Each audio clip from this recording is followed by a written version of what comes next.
Running a business comes with a lot of what ifs, but luckily there's a simple answer to them. Shopify.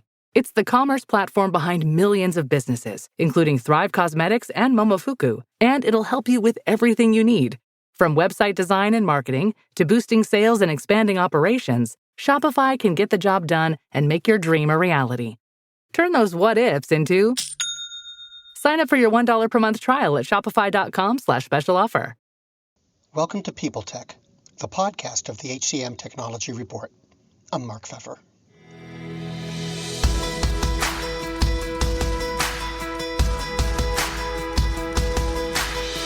Even before COVID-19, the world of work was becoming increasingly complex. There have been ongoing changes to technology, work environments, what employees expect, and what employers are prepared to give. To talk about all that, I'm joined today by Jeff Wald. He founded Work Market and sold it to ADP, and now is involved with 4 tech startups, Bento Engine, Independently, Heist, and Sonero. He's seen the world of work from all its angles, and today he's going to help us put its changes into perspective on this edition of People Tech. Hey Jeff, welcome to the show. So, a couple of years ago you published your book, The End of Job. And Yes. it struck me that your timing was great to publish that in 2020, and a lot's changed since then. So, how's the book standing up given COVID and everything that's gone on in the last couple of years?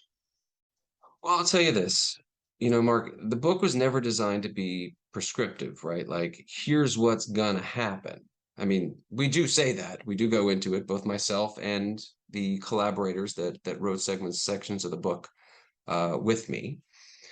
But it's more designed as a framework to think about the future of work. And I think it's held up incredibly well because that framework is always going to hold up. And that framework is simply, if we want to make predictions about the future of work, we have to make sure those predictions are rooted in the history of work, in the data in the world of work, and in how companies actually engage labor. Because way too often in our space, people make predictions that just don't have a foundation to them, right? Is it possible that all new jobs that are being created are on-demand jobs? Sure, it's possible. It's just, that's not how companies operate. They don't suddenly go, stop all hires, make every person a freelancer from now on. That's not how workforce management, discussions begin. Is it possible that 50% of the labor force is going to be remote post-pandemic, which I've heard many, many people predict? No, it's not possible because only 42% of the US workforce can work remotely. And when I'm on panels and point those things out, people go, oh, I don't know. I didn't know that. To which I say, but shouldn't you know that? You're making a prediction about the future of work, but you're doing it outside of any construct of data. So look, our predictions were always going to hold up because they're rooted in history, in data, and how companies actually engage workers. Did we predict a pandemic? Of course not. But do we say in the book that labor force changes, data in the labor market change very slowly and very methodically throughout time? And so anybody that makes a huge prediction of, oh my God, this is going to double or this is going to change, it almost never happens, except during times of tremendous dislocation, a war, a pandemic, or something like that. So that we did talk about. But God willing, we'll be through COVID soon enough, and you will see that most things, remote work being the huge exception to that, will have reverted to mean. Well, so given that as background, when you look back over the last 2 years, did the changes to the workplace surprise you, or the way business responded surprise you? Surprise me, no. Here's what I was surprised about. I was surprised as to the unbelievably heroic work done by HR teams, done by the CISO's office, the corporate security office, by a host of other team members to move people to a remote work construct where possible. I really thought you'd be hearing all kinds of stories about security breaches and all kinds of nightmares above the mean of what we normally hear, because there's always a trickle of that news. And the work done by your listeners and many others in leadership positions that did surprise me, the speed to which people got things done. We'd always said that remote work was a better construct for the worker, or to be more clear, flexible work, because remote work has a very specific definition, and we can get into that in a second. But flexible work, as most things, flexibility breeds benefits, whether you're talking about, our own bodies and flexibility, or any flexibility in any system. The more flexible the system is, the better it is. And so that certainly applies to the world of work. If you're being flexible with your workforces and not demanding that they're there 9 to 5, 5 days a week, you're going to have a happier, healthier, more engaged, more productive workforce. That's been incredibly clear. And yet, not many companies embraced it because of a very antiquated mindset of, well, I believe productivity equals presence. I think magic happens when everyone's in the office, so I want everyone there. And policies, procedures, and infrastructure that are necessary to enable remote work. It's one thing to say, no problem, we can have people work remotely or flexibly, but it's another to make sure they can access all of your systems from outside your four walls. Because if you let me work remotely, but you don't give me access to the GitHub repository, then are you really enabling me to work remotely? No. If you say I can work remotely, but you don't have a policy that every meeting has a telepresence or a Zoom or whatever default, such that it doesn't slip through the cracks when I try to be like, well, I wanted to attend the 3 o'clock meeting, but there was no dial-in, there was no anything. It just assumed everyone was in the office. If you don't have those policies and procedures and infrastructure, you're not enabling remote work. So those two impediments, which were structural impediments, both got swept away in March of 2020. And so because of that, you will have a structural change and a substantive change to the amount of people working remotely and flexibly. I'm sure you've heard these numbers before, but I've seen a number of studies that have said that executives tend to think everybody needs to be in the office, but then there's other numbers that say workers are more productive when they're working at home. How do they reconcile that? I mean, it's tough. I will say this. First thing I'll say, Mark, is as with, and this is one of the big takeaways when I give speeches on the future of work, is we got to be very careful about painting with a broad brush, right? Are most workers productive in a remote context? The answer to that question is yes, right? On average, yes. Does that mean that your workforce is more productive? Not necessarily. That those job functions are more productive? Not necessarily, right? So we need to be thinking about it in a very granular way as decision makers within companies. Just because the overarching data tells us this doesn't mean it applies to your company, your industry, your job functions. At the height of the pandemic, a few companies that I advise, one, a very large global bank, felt at best they had 84% productivity, at best. And they were desperate to get back to the office. And if I said their name, you'd be like, oh yeah, that's one of the companies pounding the table to tell everyone to get back in the office. And I had an accounting firm that felt half of their workforce, certain functions were more productive, certain functions about as productive. And so they were super psyched to let these people continue to work, and they didn't know what they were going to do with this other group. And I had another client that felt, don't need offices anymore. We're going to shut all these things down. Everyone can be remote. And they walk that back, right? They do have offices. The offices just take a different construct. So first thing, we can't paint with that broad brush because it's very, very difficult. Am I surprised that we still have managers that have an antiquated mindset? Not at all. I mean, how do you square that circle?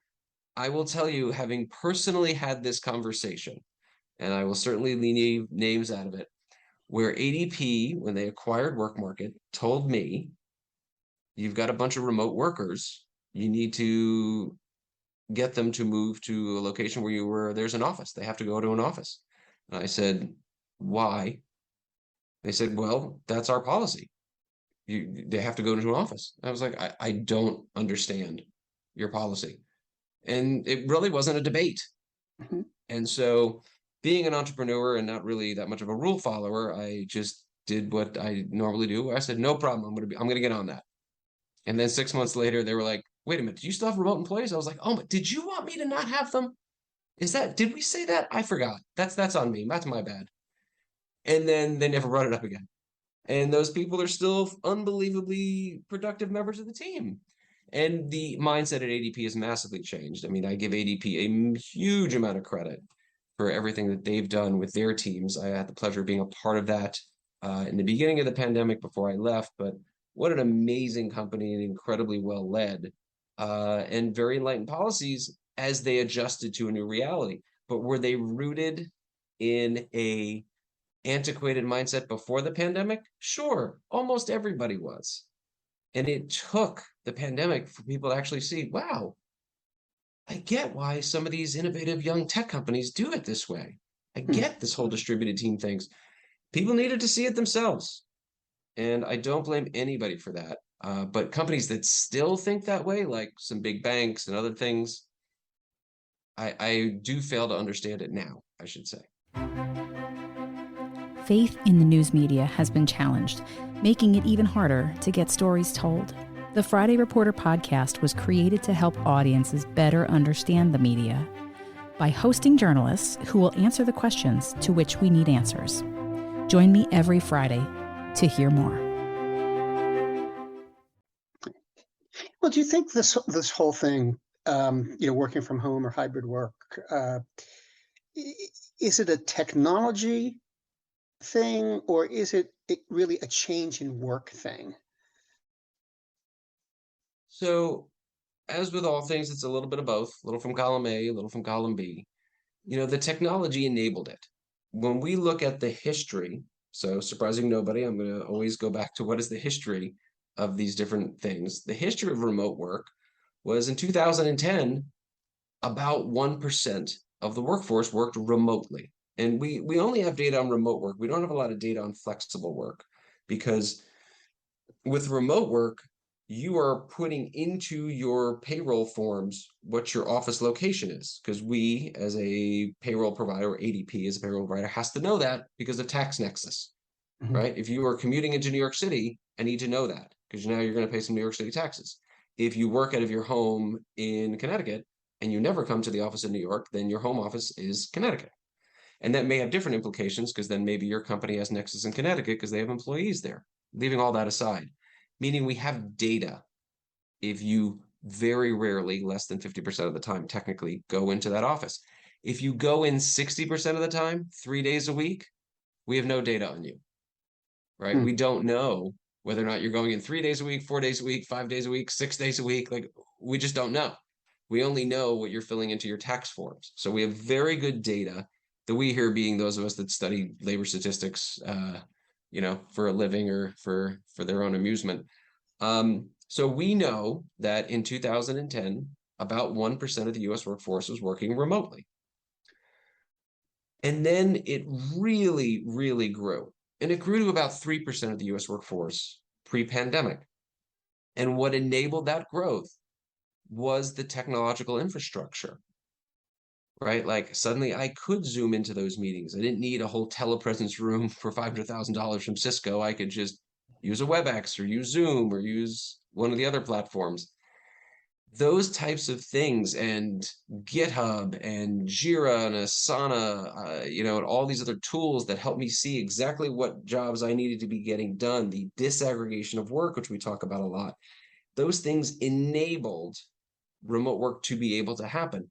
Not the process of the disaggregation of work, but the tools that enabled it, right? That allowed me to now work from wherever. In the book, I talk about the evolution of the 9 to 5, one office, one manager job to the fluid, team-based, work from anywhere, always on job.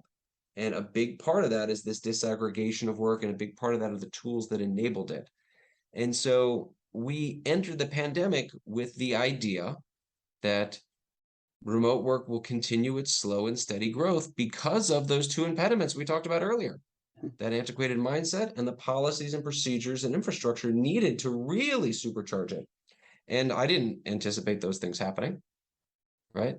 No big change happens in the labor markets outside of some massive exogenous event. And then COVID comes, and those two things change, and we see this huge change. Much like I always say, you won't see any massive change in the on-demand labor forces unless there is comprehensive regulatory reform. If you saw that comprehensive regulatory reform, the number of freelancers and on-demand workers would skyrocket. Outside of it, you will continue to see the slow and steady growth we've seen over the last 10 years. Putting aside the whole issue of where people are working and the technology they're using, it feels like there has been changes just to the way people get work done and the way they sort of construct their day. Do you think that's true? And what do you think is going on out there? Well, I'll say this. It's very difficult to know what's going on out there. I like to look at historic perspectives, and we have no historical precedent for a lot of things going on in the world today. But let's just stick with COVID as the main driver from a work standpoint. The last historical perspective we have is from 1918 through 1920, and there isn't a whole lot of data that we have to look at about how the workforce, companies, and work was evolving and changing there. And so I am super wary of making too many predictions, given that the data sets, right, in March of 2020, April, May, June, the workforce massively contracted, right? We lost 25 million jobs, and then a huge number of them came back, but not in certain industries and not in certain places. And then there's too much noise in the data is basically what I'm saying. And so when people say to me, where do we think it's all going to shake out? I'll say, I need, 3 or 4 quarters of stability to understand where the data patterns stayed out. And then I'll tell you. It's one of my favorite quotes from one of the professors at business school, who was a business historian. And he would always say, well, how's this going to turn out? And he'd look around the class and he'd go, I'm a business historian. Ask me in 5 years and I'll tell you. We just don't know how a lot of things are. We have some ideas, but there's just too much noise in the data right now. Well, does the data or just your observations give you any hint about how employers are doing with all this? They did a pretty good job of pivoting during COVID. But some of these changes seem like they're going to stick around. And, are employers ready? I think employers are ready. I think some employers are going to do better than others. I look to our friends at ADP who are doing a phenomenal job at this. And I think of other people that I'm close with that are doing a terrible job at this. There's so many factors in this, Mark, around this kind of war for talent. And when the labor markets are as tight as the labor markets are now, and we can talk about why that is, by the way, and that's an immigration and retiree issue mostly, because the labor force is smaller today than it was before COVID. We're still about 2 million workers short in the United States. And so when you have this situation where you have 11 million job openings, and everybody knows these statistics, as a company, to have policies that are not worker friendly, you simply are going to attract not that many workers. That's not really some huge thing, right? That's not some big leap of logic. If you're not the kind of place people want to work and people have a choice, then they're not going to work there. Now, when the labor markets are not tight, you can make the statement, well, if they want a job, then they have to do what we say. Great. That can work very well depending on the state of the labor markets. The state of the labor markets right now are very tight, and I don't see them easing anytime soon. So are companies going to be fine if companies adjusted? For the most part, yes. But as with all things, there are winners and there are losers. And the losers are companies that stick to very rigid policies and aren't listening to what their workers want to an extent, right? It's not, you can't let, the inmates run the asylum here, right? Like managers still have to do what is best for the company. You can't just say, oh, whatever you guys want, whatever you want. Of course not. But some companies are doing great and will continue to be employers of choice, and some companies are not. Mm-hmm. But, if, we have to make predictions, and many times we do have to make predictions, I would simply say that we are starting to see the data shake out such that about 8% of the US workforce will be working in a remote context. Again, remote context means less than 50% of the time you're in that office. So it could just be 2 days a week. Then you're a remote worker if you go in 2 days a week. And we think about another 25% of workers will be flexible, meaning again, 3 days a week or more in that office. And so that really only leaves, because again, remember 42% is the max in the US workforce that can work remotely, because people that are in manufacturing and in logistics and extraction industries and in many services can't work remotely, construction, whatever. That means that you have very few, so it's called a total of 33%. You've got about 9% of your workforce that is staying in this 9 to 5 kind of one office, 5 days a week job. That's a big shift, man. That is a big, big shift. And if you are one of the employers that insists upon that, then just recognize that you only have access to 9% of the workforce now. Before you had access to 42%. And obviously people can move from extraction industries into office work, whatever. But you know what I'm saying here. Why would you want to do that? Why would you want to limit the pool of eligibles? So we will see how all this plays out, but that is where the data indicates we will shake out. And for my last question, I want to shift gears a little bit. Technology obviously plays a big part in HR and workforce issues nowadays. And the vendors that I know are always being pretty aggressive in trying to develop new products and new approaches. Mm-hmm.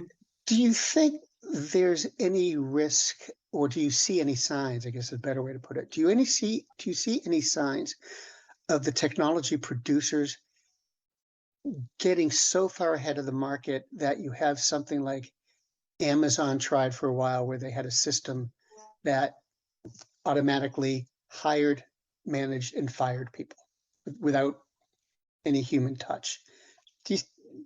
Do you think we're going to get into that kind of position more? Do I think we will? The answer is there'll certainly be examples. We can talk through a number of examples where people think just because the technology exists, X, Y, or Z is going to happen. And I talk about this a lot, Mark, in regards to people saying, oh, the ATM exists, all bank tellers are going to be out of work. To which I say that almost never happens. Almost never. And I spent a lot of time in the book talking about this, and a lot of times in my speeches talking about this. The changes that technology can wrought are also often incredibly misunderstood and take a lot longer to develop. So look, has the technology existed to displace almost every waiter and waitress in the world?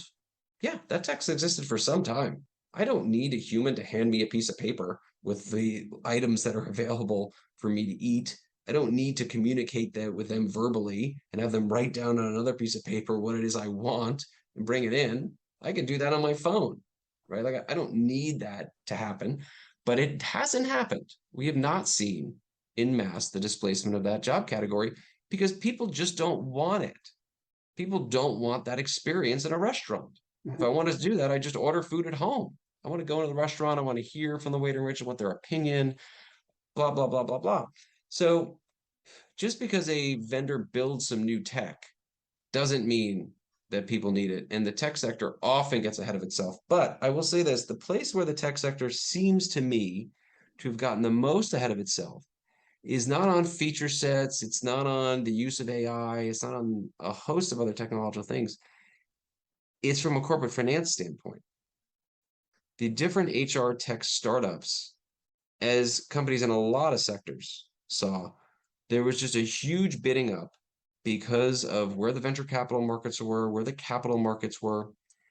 And I will tell you a story about a startup that I am an angel investor in, that I'm an advisor to, and I helped them negotiate a deal with a large HCM, where the HCM was going to help distribute their products. And the head of corp dev of that HCM called me up and he said, hey, should we just buy them? You introduced us. We love it. We signed a big deal with them. We're going to distribute their products. Should we just buy them? I was like, should you buy them? Absolutely. Do you know what their last valuation was? He said, well, no. And I was like, well, we all have an NDA in place, so I will tell you. That company got valued at $650 million. $650 million. Their revenue at the time was like 8. $8 million.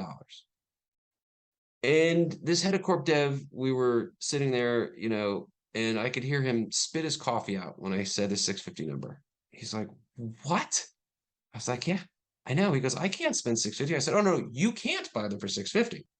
That's what the last valuation was. You got to put a premium on that, man. You got to buy them for like 800. And he's like, no, obviously I would never do that. He goes, I'd buy them for 100 right now. And the thing is, Mark, is that for 100, each of the founders would have made 20, 30 million bucks. Each of the investors all would have 10x'd our money, and it would have been a great outcome. And now that company's in a box because there are very limited exit opportunities for them. None of the HCM platforms are going to buy them because they're way too expensive. Or they're going to have some massive down round where the early investors and the founders and everyone is going to get crushed. And so that's the trouble I see in the HR tech ecosystem, is this construct of what every corp dev team thinks through is, should I buy or should I build? And, ADP certainly had that thought process on work market. And there were a number of people on the ADP side that very much believed in the build side. And they were very vocal with me after they bought. They're like, I think we should have just built it. I'm like, okay, why are you telling me this? You already bought it. Why are you being a jerk? But anyway, they have this construct of buy versus build. And what has happened in the HCM world is that the buy has gotten more and more and more expensive as these HCM players and startups are raising money at ridiculous valuations, which, by the way, have persisted even though a lot of valuations have come down. You see like HiBob and a few others have continued to raise money at very, very high valuations, which I don't understand. But what people don't seem to understand is that the HCM players, their capacity to build or their cost to build has gone down and down and down. Let me tell you something. 10 years ago, I think ADP really had to buy a lot of technology. Now, using ADP as a proxy for the other HCM players, they've got an amazing technology team and they can build great stuff. Do they build it as fast as a startup? No. Do they build it? No. But can they build cool stuff now very effectively? Absolutely. 10 years ago, probably not. But today, ADP is just a full-on tech firm. And so the cost to buy has gone up, the cost to build has gone down. I think that's going to leave a lot of HR tech platforms stranded. And I think that's the problem that the HR tech ecosystem is going to have. Well, Jeff, thanks for taking the time and visiting today. Anytime and every time. Always a pleasure.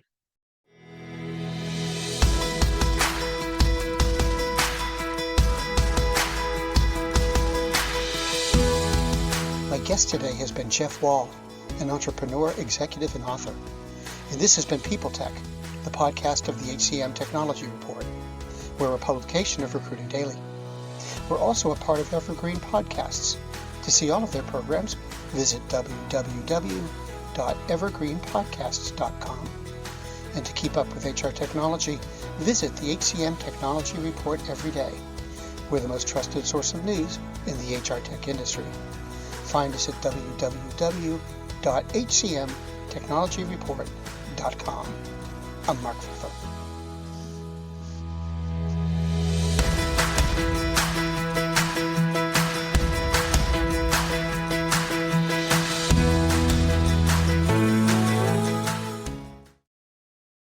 The world's best-known investor and Wall Street expert Warren Buffett once said, "Wall Street is the only place that people ride to in a Rolls-Royce to get advice from those who take the subway."